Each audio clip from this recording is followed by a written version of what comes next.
Guys, para po sa mga viewers natin na nagtatanong about dito sa bagong update ni Tierlu.com, so guys, meron na po silang fast payment option. Kung ito po yung pipiliin nyo, so 48 hours po bago dumating yung inyong trade.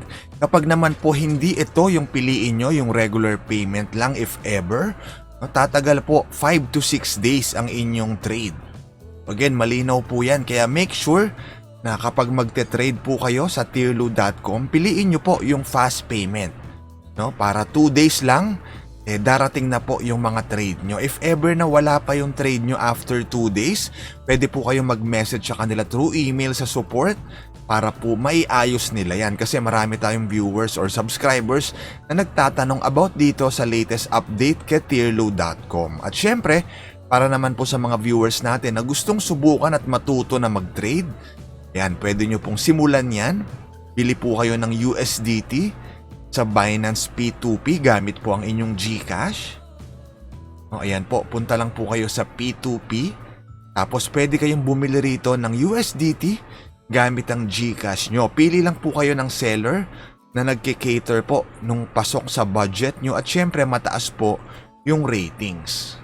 So kapag nakapili na po kayo, lagay nyo lang yung amount na gusto nyo.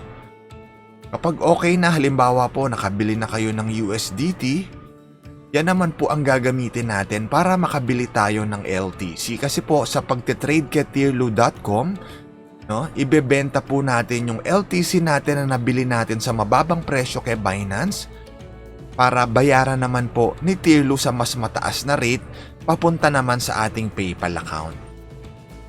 So, paano ba bumili ng LTC sa Binance? Ganito po, if ever kayo meron ng USDT, nakabili na kayo gamit ang P2P, pwede na po kayong bumili ng LTC. So, kapag nagawa nyo yan, mapupunta po yan sa inyong spot wallet. Kagaya na lang nito, kung nasa inyong mga cellphone screen, ayan, nasa spot wallet na siya.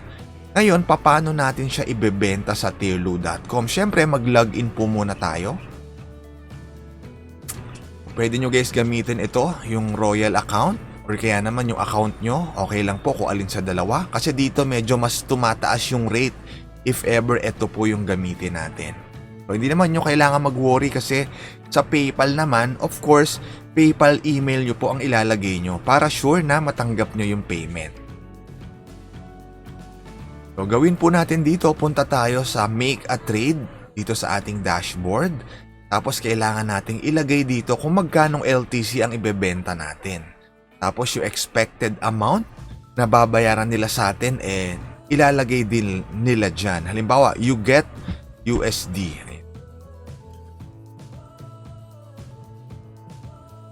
O para po malagyan natin yan ng information, punta tayo ulit sa ating Binance. So dito, i-withdraw po natin yung ating LTC papunta kay Tierlu.com kasi nga po, 'di ba, ibebenta natin 'yan sa kanila. So, i-tap lang po natin yung withdrawal tapos send via crypto network.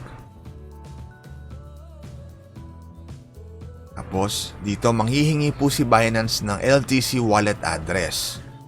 So, para po magkaroon tayo niyan, balik tayo sa Tierlu.com. I-paste na natin yung mga kailangang info para makapag-proceed tayo sa trade. So, halimbawa, ayan, sa LTC, kung magkano yung nabili natin kanina sa Binance, yun din ang ibebenta natin dito. So, ang expected natin na matatanggap ay almost 41 USD sa ating PayPal account. Okay, kapag na-double check natin at okay naman, gawin po natin, i-place na po, or i-complete na itong order na to, yung trade order kay Tierlu.com. So, ilagay po natin yung ating PayPal email. Make sure guys na tama yung PayPal email nyo kung saan nyo gusto matanggap yung payment ni Tierlu. Kapag okay na, itap natin yung Sell LTC. Kapag na-itap natin yung Sell LTC, magge-generate po si Tierlu.com ng LTC wallet address. Ayan po yung kailangan nating i-paste doon sa ating Binance account. So, i-copy natin to, yung LTC wallet address. Tapos, i-paste natin doon sa Binance na withdrawal option.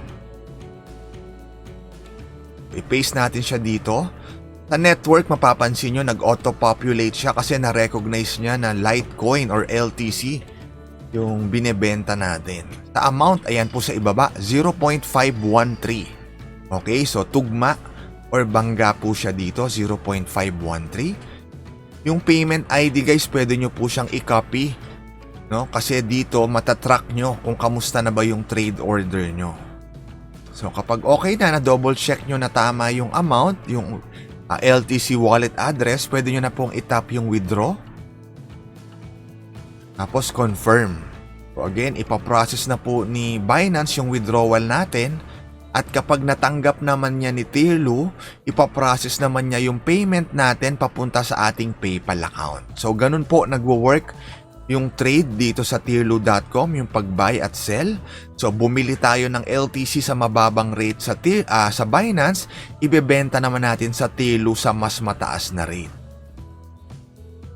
So yung payment ID, ayan, pwede po nating i-check kung kamusta na ba yung trade natin.